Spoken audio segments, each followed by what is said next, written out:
You're listening to eLearnChat, where talk is knowledge.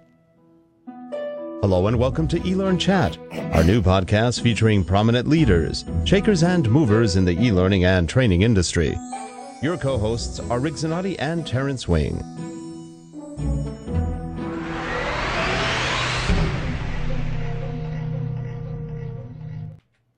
Hi everyone, I am Rick Zanotti and welcome to eLearnChat. This is episode number 18.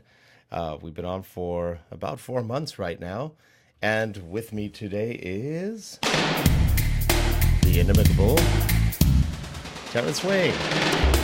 Hey Terrence, how are you? I'm doing well, Rick. How about yourself? I'm great. Fantastic.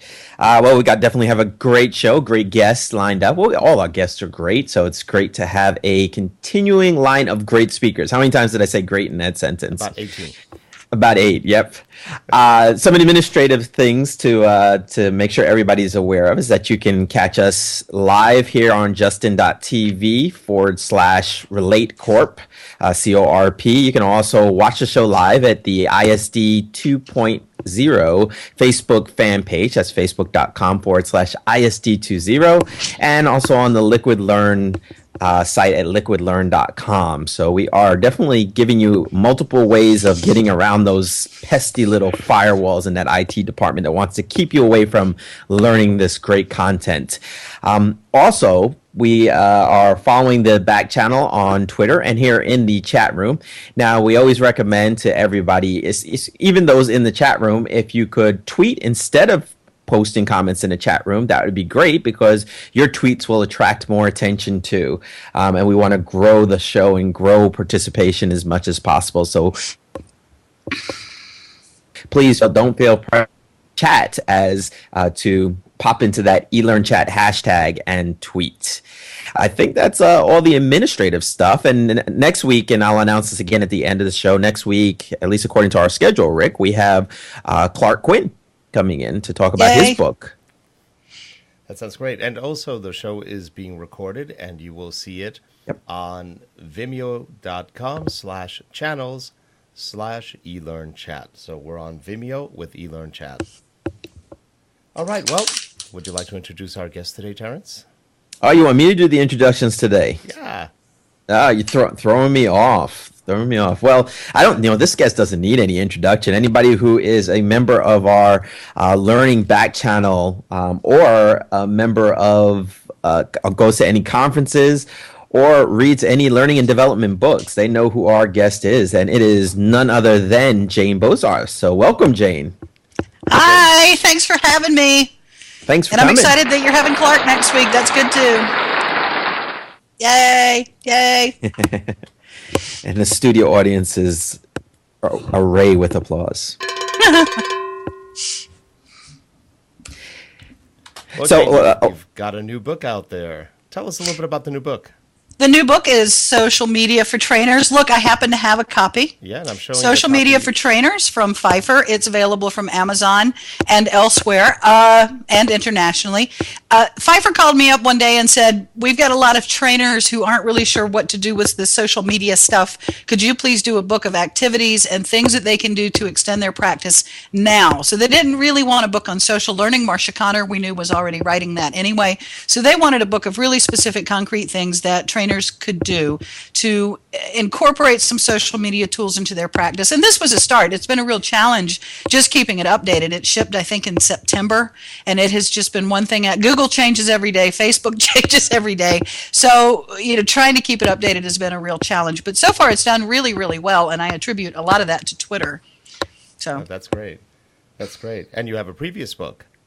I have a bunch of books. Thanks for asking. Let's see. What do I have? Well, the first book was e-learning solutions on a shoestring. I work for state government, and I wanted to work with e-learning. We have a huge population in state government. We have 90,000 employees and a lot of geography issues, lots of time zone issues. So we really needed to get involved with e-learning, but we had no money. I knew I would never have money. So we did e-learning solutions on a shoestring. And out of that came the Better Than Bullet Points. It's the PowerPoint book for how to design good e-learning using PowerPoint or any other authoring tool, but PowerPoint as the lowest base that you'd probably ever work from. And the central message here is design is more important than software. That if you don't do good design work in the beginning, it doesn't really matter what authoring tool you use, and you can spend a lot of money or not a lot and end up with a good product. And then we asked people what they were doing. We asked practitioners to tell us what they were really using in their own practice, what they might be doing that was different than what the instructional design textbooks told us we were doing.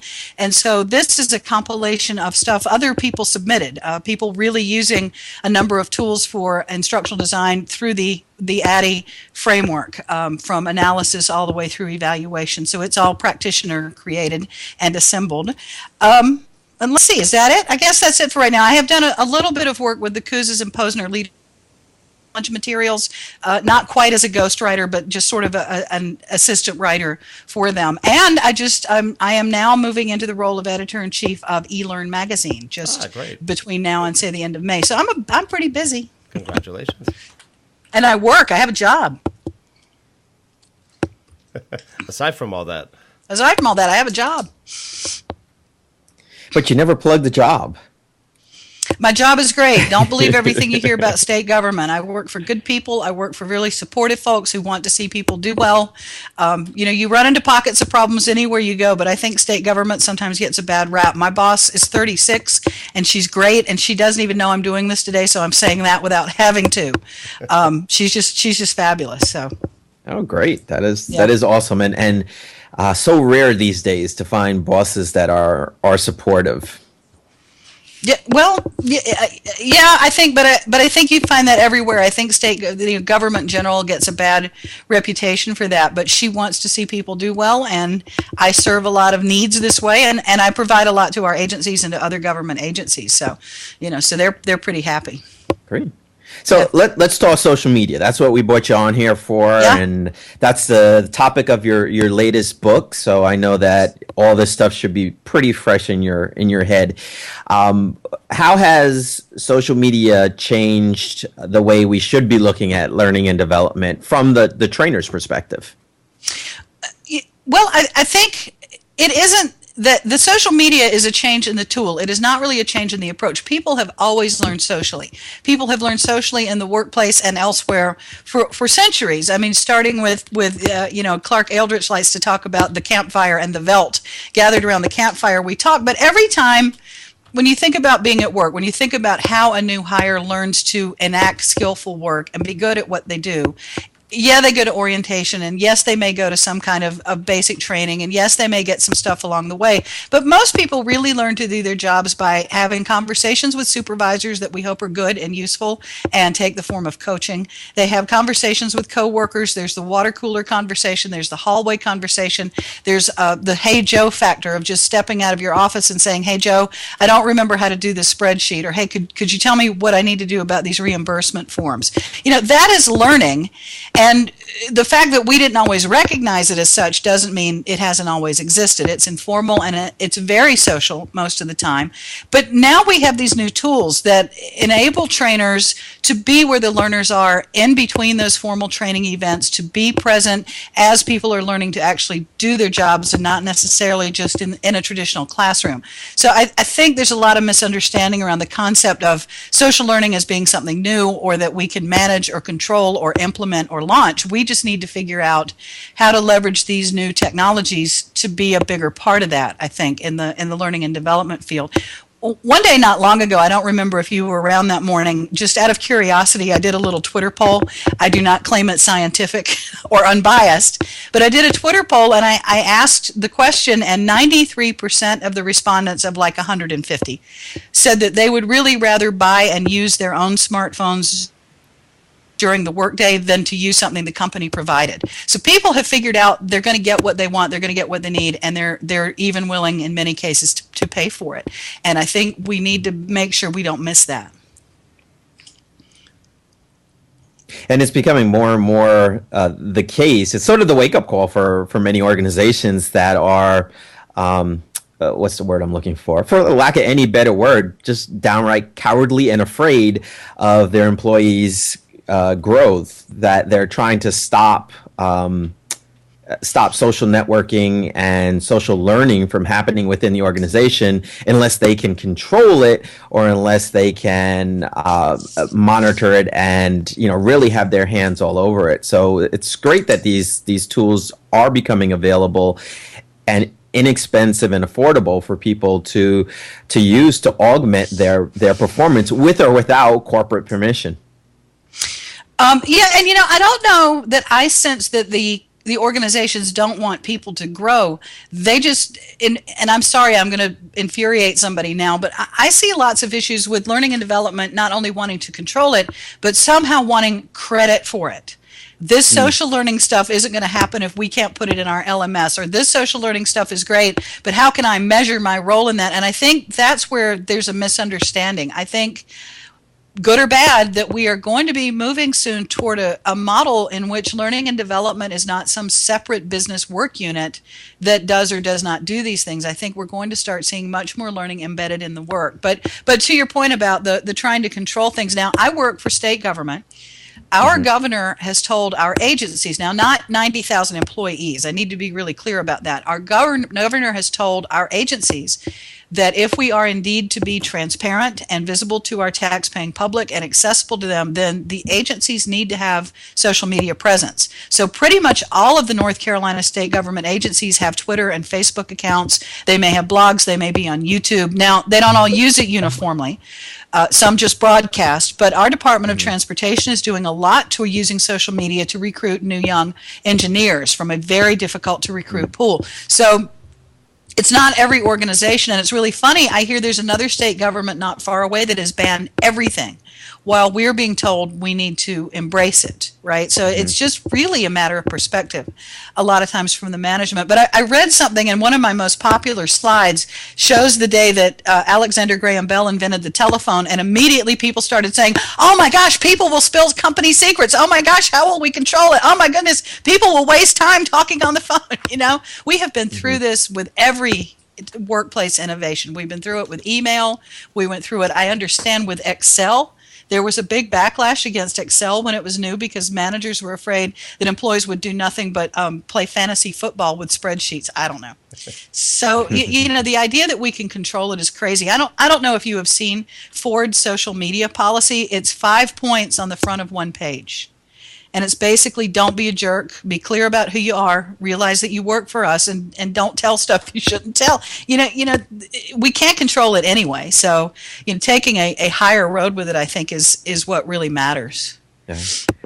We're actually about to publish just a brief white paper on social media governance, and we're finding some interesting things out there. Actually, one of my colleagues, Michelle Winkley, who just joined the Liquid Learn team, she did some research, and she's finding that the unions are fighting for social media because they're saying it's a breach of an employee's right to free speech. However, if you dig deep enough, you can definitely see it's their desire to try to help make it easier for employees to organize. But it still brings up some very interesting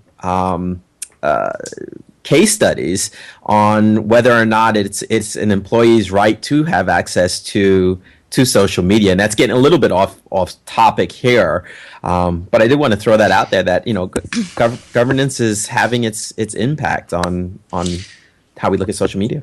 Well, I would say it, and again, we've been here before too. If you work with minor children, if you are involved in patient care and you're at some risk of violating HIPAA rules by disclosing something that's private, Sure. Don't be stupid. That's not what Cammie Bean would say, but it's close. Don't be stupid. But most of us, if we're talking about best practices in our leadership strategies, there just is no real reason that is private. I don't buy that needs to be locked down. And I think companies are going to find that out. My dissertation work was on communities of practice. And one thing that came out, there's a nice article by Wasco and Farage, who did a good deal of work around this in the early 2000s. But one of their studies found that for the most part, and this just freaks management out, but for the most part, employees perceive knowledge and information not as discrete pieces of data that the company owns, but they perceive it as a public good. So if you're not involved in patent research or, like I said, minor kids or something that puts your company at risk, employees don't get why management's so concerned about information being shared. And now we have much better ways to share it. I joke about it because it's not really an issue in my world, but they can block whatever they want. I have an iPhone.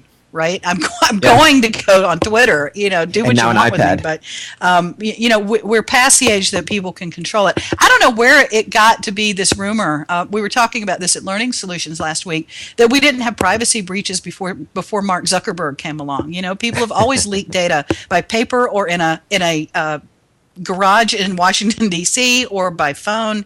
This isn't really new. It's just kind of on a bigger scale. I think what scares people is the speed of the leakage now. It's I think so, yeah. But, HR, what I have been hearing, there was concern, back to what Terrence was saying, there was concern about, employees being fired for things that they said on the web. And my understanding, the stuff I've been reading says, to Terrence's point about the unions, that employees have a right to air grievances about the workplace. The workplace can't squelch that. I don't think I'd go on Twitter and badmouth my organization, but I guess that happens. And apparently the unions and the courts have been finding for those employees. But now I was talking with Michelle Lentz, or she had some comments in a conversation we were having online recently, and she was saying, well, what do you do if you run a suicide hotline? What is your response if people are posting on your wall that they're going to kill themselves, or are you liable for what happens? I mean, we have a lot of new stuff out there that we don't really have the answers for yet. We're having to figure it out as we go along. And the problem, as I mentioned with my new book, is it gets out of date the minute we figure it out, right? So, but I think companies need to be reasonable. They need to realize that people are going to talk and have some basic guidelines around that. And, you can spend your whole life controlling things. Schools have run into problems with that, where they spend all day controlling cell phones and confiscating them and enforcing rules. And it just, that's just not how any of us want to be spending all our time, I'm sure. Yeah, Zara is bringing up in the chat room. She was saying in Canada there was a bank that I'm assuming they were unknowingly doing this, but apparently they were faxing client information to a metal scrapyard for about 2 years. So it's the breach of information is unless you're putting people in prisons, the information is going to get out. Well, and this came up also when we were at Learning Solutions. In my own experience from the stuff I've seen, and I keep an eye on this pretty well, it is, as often as not, it's the person who's in charge of social media for the company that causes the problem. They respond badly to something that if they had just ignored would have washed away in the flood, or, they over-respond to things that they could handle offline differently. So a lot of times it's not just that the piece of information gets out, it's what happens to it afterward. And, I've seen several kind of meltdowns caused because of the company's response to it, not the employee or the customer's initial behavior. So, Mm-hmm. So in your book, what are some of maybe like the top, I guess, tool that resonates for a trainer wanting to use social media, not really knowing for what purpose, but what advice does your book give them? Well, the book takes the approach that there are 4 basic kinds of tools we were going to deal with. There's blogging, which is largely reflective, not to overgeneralize, but if you're looking for reflective work, if you're looking for journaling, if you're looking for something that might sustain a course over a period of time or become a living document that you have a lot of control over, which is an issue for other organizations, so we looked at blogging as something that could handle that. We look at wikis as something that's more collaborative typically than a blog. If you're looking at group work, if you're trying to build some collaborative document, Google Docs has sort of appeared as this new alternative to what we used to call a wiki. I like Google Docs a lot. Then there was microblogging, which is Twitter, but depending on your circumstance, you may end up with something enterprise-wide like Yammer. You may use something inside SharePoint. You may use some other enterprise-wide tool, social chat, social text. And then there are community groups, more like there's private things like Ning, but then it moves kind of up a scale to LinkedIn with sort of the big Face really is no competitor right now for Facebook.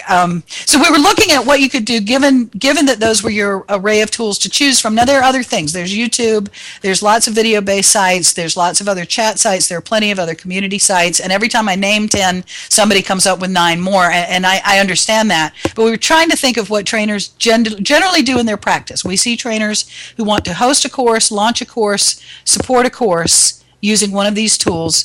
They probably want to do introductory kinds of activities. They probably want to run coursework in some way, whether that's case studies, skill practice, labs, discussions, some kind of group work. They tend to want to do things that can help them get some formative and summative evaluation. And if we're lucky, they also want to do things that help them stay, like I said, in touch with the participants in between these sessions, after the sessions have ended, as they see a group of, say, graduates from a leadership academy accumulate over a span of time.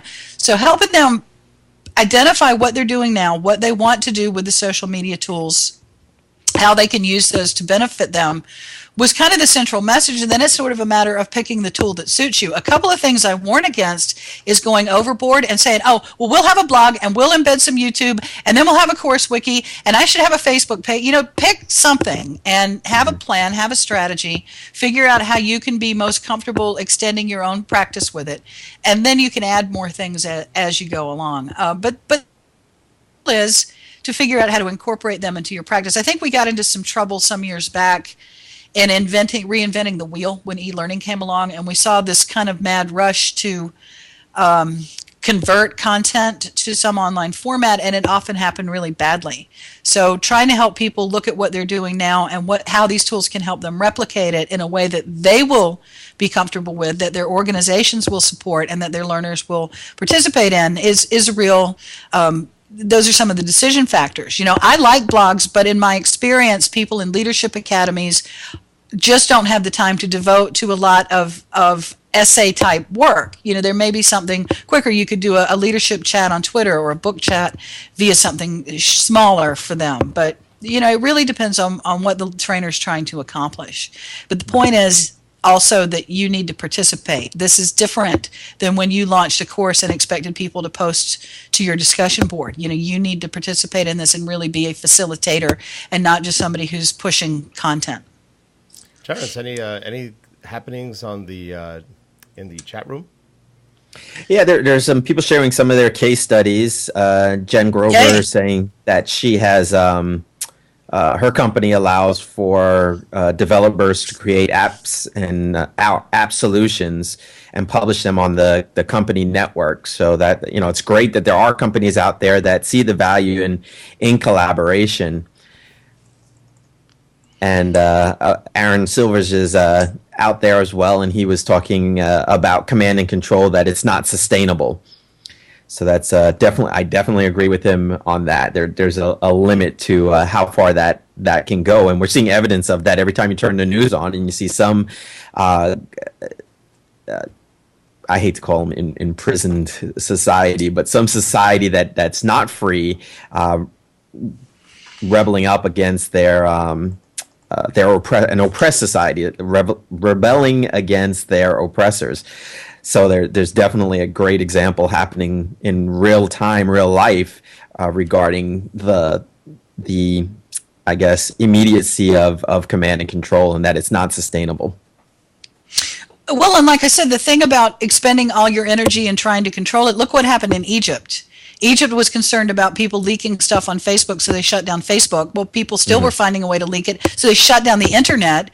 And then Google and Twitter got together and set it up so that you can tweet from a landline phone. You didn't even have to have an internet connection. So, you know, it's almost like throwing down a gauntlet. It's a challenge now to employees to be told they can't do something. And I don't really blame them. Again, you know, if you've got sensitive information about minor children, you probably don't need to be sharing that with the whole world. But if you're just talking about best practices and retaining talent, for heaven's sake. And that's another thing I talk about in the book is I try really hard to talk people out of building elaborate in-house inside firewall systems.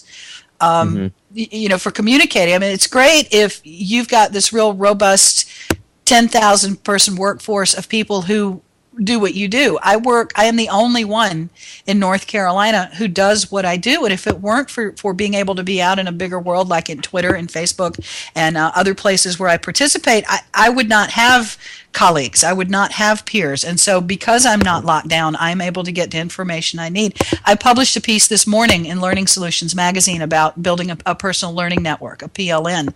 And I gave an example of one day when I was at my office, a call came in. I didn't have the answer. Nobody I work with would have had the answer. I don't know if anybody in state government would have had the answer. And I could have spent 3 hours Googling it, but I sent it out to Twitter and I had an answer right away. I went back to work. So recognizing when it is solving a problem and saving time rather than using time. And by the way, every time that happens, I take a screenshot of it and send it to my boss. Mm-hmm. I don't really need to prove what I'm doing or that it's useful, but I do it anyway. And it has built a real nice little portfolio for me of things that have worked out because I'm out in a bigger world than just my little silo where I work. And thank you, Aaron, for coming. Aaron's starting to become a regular for us. Uh-huh. Now it's just, go ahead. I'm sorry, Rick. Go ahead. With Twitter, sometimes one of the most discouraging things that a newcomer sees is that they think they have access to the, I don't know, what's the numbers up to, 70 million now or something like that, maybe even more. But they think they have access to that 70 million, and if you throw a question out there, you're going to get 70 million responses back. But the truth of the matter is you'll throw something out there and you'll get no responses back until you have developed that network, that PLN that you talked about. So what strategies do you have or suggestions do you have for the trainer that's not Twitter savvy or even social media savvy for that matter? How do they engage this incredible community of L&D professionals or whatever field you're trying to get into? What's your suggestion on how to engage? Well, I will say, first of all, that Twitter isn't the answer to everything. I like Twitter. It moves at the speed of Jane. But, it may not be your thing. Find a place where you're comfortable. If you're in L&D, I like Twitter, but there are also good Facebook groups. There's a thing on Facebook for educators that's quite good. There are a number of LinkedIn conversations and groups going on all the time. Jane Hart just started a Yammer group on social learning. So I'm not really trying to sell Twitter. It's just a good example, so I'll talk about that a little bit. I think the best way for someone new to get involved with Twitter is to pick a chat that interests them. There are a number of live chats that go on all the time. They're scheduled throughout the week, dozens of them. Find something that is of special interest to you. Now, I like eLearnChat. That happens on Thursdays at 11:30 a.m. Eastern with the questions repeated again at 8:30 p.m. Eastern. But there's an ed chat, there's a blog chat, there's a leadership chat, there's a knowledge management chat called KMers. One of the most interesting things I've done in months online was dropping in on Foursquare chat. I don't play Foursquare, but we were able to kind of twist the conversation to talk about how you use location-based stuff in learning, and it was quite interesting. So I would find a chat, and I will let you lurk for a little while. You can sort of come in and hang out for a few weeks, but if I find out you're there after that, I'm going to out you. But, that's how you start meeting people. It's where you start seeing that I'm there, Marcia Connor's there, Aaron Silvers is there, Jane Hart is there, Jay Cross is there, lots of other names you may not have heard of but who are emerging. We got a great new guy named Dave Kelly who is really coming to the forefront as a really bright new voice in learning and development. He posts on Twitter as L&D Dave. Yeah, he's gonna be and on the he show does wonderful Twitter LearnChat recaps every week, sort of encapsulates them, and he blogs those. Hamilton did a lot of nice work with live blogging out of Learning Solutions. She's a good voice to pay attention to. So I'm going to get in trouble for not mentioning somebody, and I apologize, but we've got lots of good bloggers and voices out there who pop up on Twitter. Allison Rossit's there. Kathy Moore does great stuff. Cammie Bean does great stuff. So that's how you can start seeing who the names are. I would look for people who engage a lot. The fact that somebody posts a lot doesn't mean they're talking to anybody. I would look to see who actually is interacting and not just broadcasting with these tools. Start having conversations. All of us appreciate an article or a link or a blog post maybe we missed. That's a good way to get noticed. Retweeting people is a good way to get noticed. Not entirely, though. You need to contribute your own voice and say your own things, I think. But all of those are good ways to start getting your feet wet and start making connections. But no, if you've only got 7 people following you, then when you throw out a question to the Twitterverse, 7 people will see it, maybe. And if you only tweet once every 7 months, probably none of them are going to notice when it goes by. So it's really important that you be a participant. So show up for LearnChat or a chat that you like. Start looking for names. If L&D isn't your thing, I would just start searching terms. You can search Twitter for e-learning, learning, social media, social technologies, education, and start looking again at who's talking and what they're talking about. But also look for people who aren't saying exactly the same things. There are lots of provocative voices out there. Harold Jarkey loves to throw out something that upsets the apple cart, and I think that's wonderful about him. He will call it, and he'll call you on it, and it'll pop up in a blog post with a really kind of provocative way of thinking. Jay Cross often does that. So, I think it's good to get out of your little insular place and talk to some people who maybe aren't doing exactly what you do. But just realize Robert Scoble has 8 billion followers, and he's probably not going to engage with you much one-on-one. I mean, I would look for people who are participating more in a community you can become a part of more quickly. But you have to do it. And I think that's where a lot of people miss out. It doesn't happen if you're not there for it. So that was quite the list of who's who. Mm-hmm. I'm going to get in trouble. I'm sure I forgot somebody. It's like the Oscars. You're always going to forget somebody. But my point more is you need to be where they are. You want to see, in LearnChat, the odds are really good that almost all of those people will turn up in an average week or two. So you can say hello to them. Most of us really like to be entertained. Funny tweets get our attention, or kind of in-your-face stuff gets our attention. So I think one thing we have to be careful with that I do hear every so often happening is if somebody isn't on Twitter or if they're not on Facebook, then there's sort of a little bit of a professional ostracism among certain groups that isn't necessarily a healthy thing. Maybe they just don't like being on Twitter or Facebook or one of those. And not everybody's that social. There's also that problem. Some people don't want to be as social, and they'll reach out to the social networks when they actually have a question or maybe occasionally want to share something. There's some that will never share. They just want to borrow or get ideas or whatever else. That's just the nature of people. Well, and I say again, I think you need to pick the tool that's useful for you. I like Facebook and Twitter. I'm going to get in trouble for this. For some reason, LinkedIn just isn't my thing. I go there, I participate some, but it's just never been my go-to. And you need to pick where you're comfortable.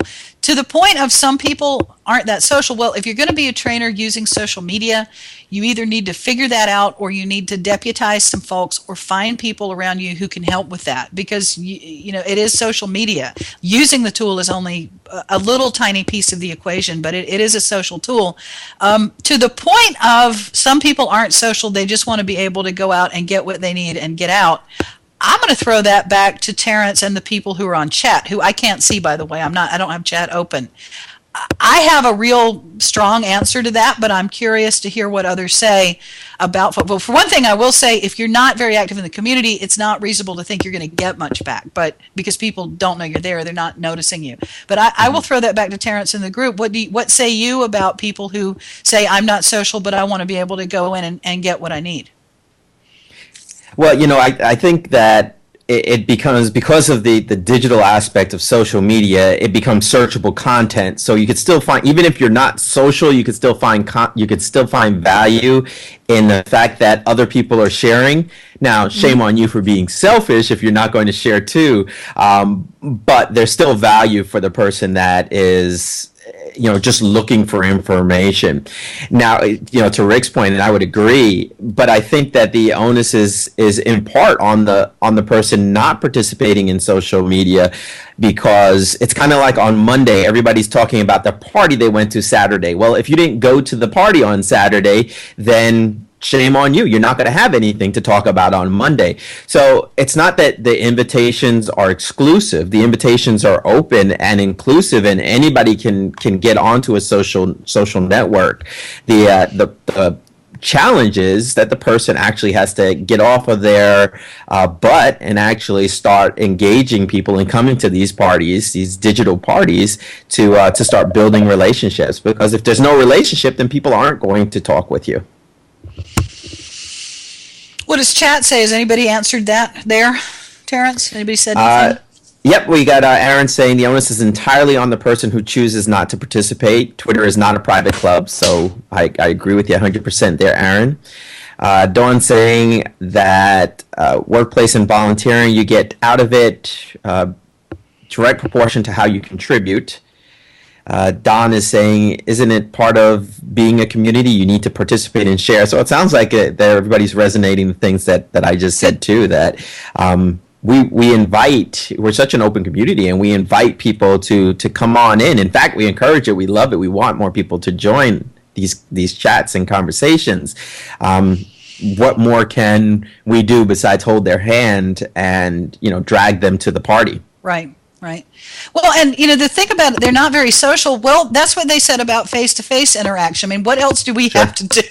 I don't know how much more we can accommodate that. I'm not really very extroverted in the sense of going out in public and hanging out with 1,000 people. I find that very exhausting. I like it for a while. I find it exhausting. So I'm really probably much more introverted than people would guess. But I remember I was doing a webinar one day and I made a comment that I could get help I needed because, 3,000 people follow me. I follow about 1,000 of them back. In reality, I recognize that's really far less of real people out there really paying any attention. And somebody typed in the chat box, well, what if you don't have 3,000 followers? And my only answer was, well, go get them.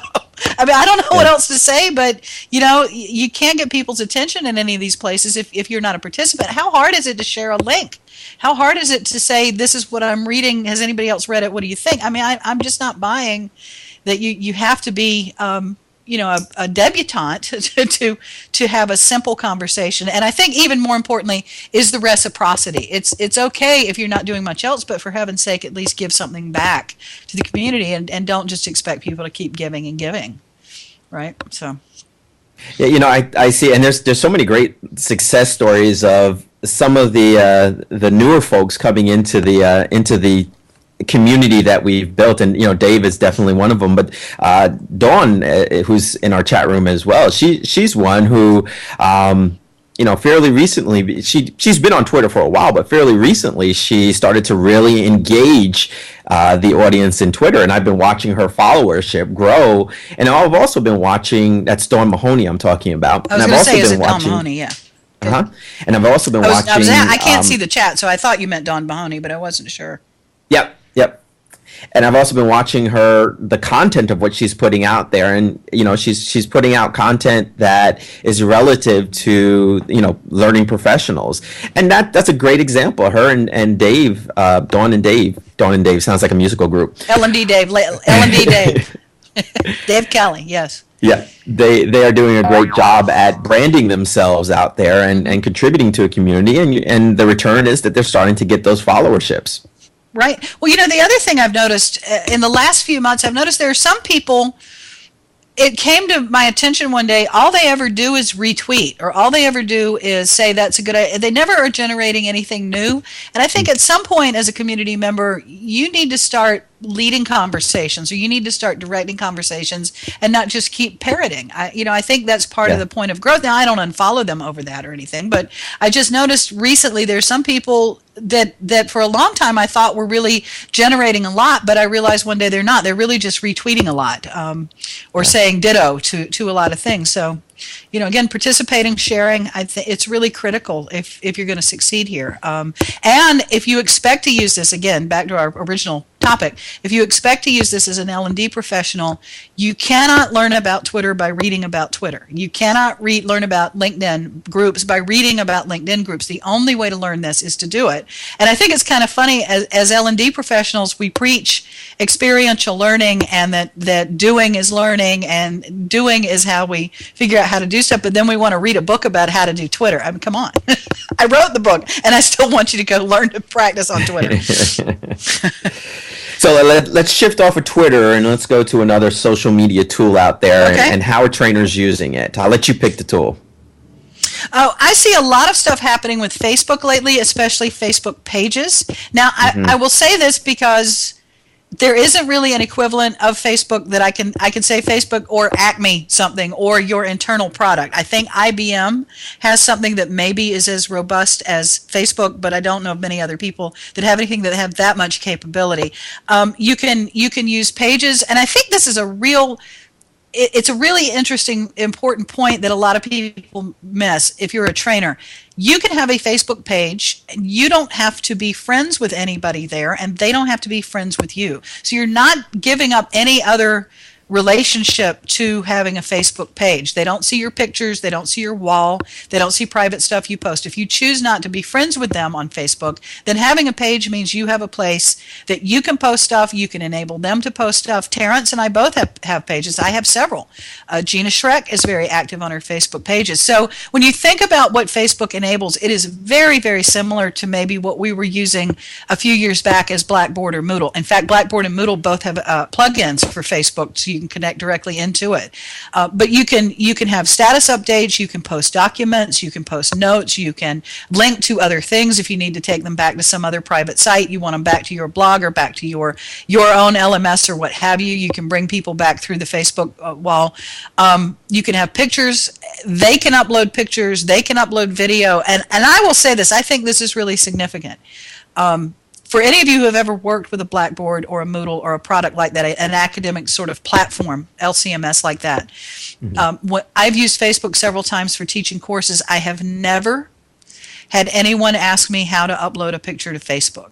And I think that's pretty remarkable considering the experience I've had with almost every other tool where it just is this endless, I can't find it, where's the button, where are the assignments, I don't know where anything is. I don't run into those problems. It's got really good architecture for that. So, and again, there are some Facebook groups on using Facebook in education and using Facebook in training I would encourage you to take a look at. So I have seen everything from hosting a whole course to having intersession work, to having maybe just some introductions, and we're going to have a Facebook page that supports our course as we go along. And the deal there is if the person likes your page and they're basically subscribing to it, it pops up in their Facebook feed. So it's more of a push technology, right, where people, it's going straight to their eyesight and they don't have to go anywhere else to find it. And that's another reason I like people to use those public tools as often as they can. Every time we ask a learner to go to a different URL to remember a different password, we have put up yet another hoop they've got to jump through, and they may not go. So I see Facebook being used real well, but I also see the others. I see blogs and wikis being used really, really well to support learning efforts. There's a question that just popped in from Jen Grover, or actually I think it was Zara Linking. And excuse me, Zara, if I'm mispronouncing your name there. But she's asking, what's your opinion on personal and professional accounts, and should they be kept separate, whether Facebook or Twitter, for that matter? Now, Facebook, I heard that this was changing. I have not checked on it. At one point, you were not allowed to have separate accounts. If they found out about it, they would shut you down. I would say have your personal account, do what you like with it, but then have a page or 10 pages, because you can set up as many of those as you like. Again, they don't link back to you. They don't give anybody access to the stuff your friends have access to. But then I heard a rumor that Facebook was easing up on that so that teachers could have separate accounts. I don't know, and I need to find that out. But I don't understand the value of having 2 Facebook accounts if you could have pages just as easily. Now, I have several Twitter accounts. I have one I kind of broadcast information from the book from. I have the other one is my main account. It's the Jane Bozarth account, where I am very active a lot throughout the evenings and the early mornings mostly. I find it difficult to manage a lot of multiple accounts. I know other people who have half a dozen or a dozen Twitter accounts, and they do fine with it. So I really think it depends on how much you're going to do with it. Now, I usually set up a Twitter account to support a course that I'm teaching.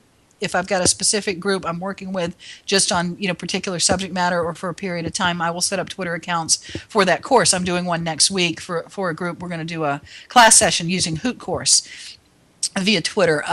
But just realize it's more work. You're essentially, especially with like a Facebook page, managing another website, sort of. I mean, you really need to think about how much you can take on and still do that well. What makes you set up another account versus using hashtags?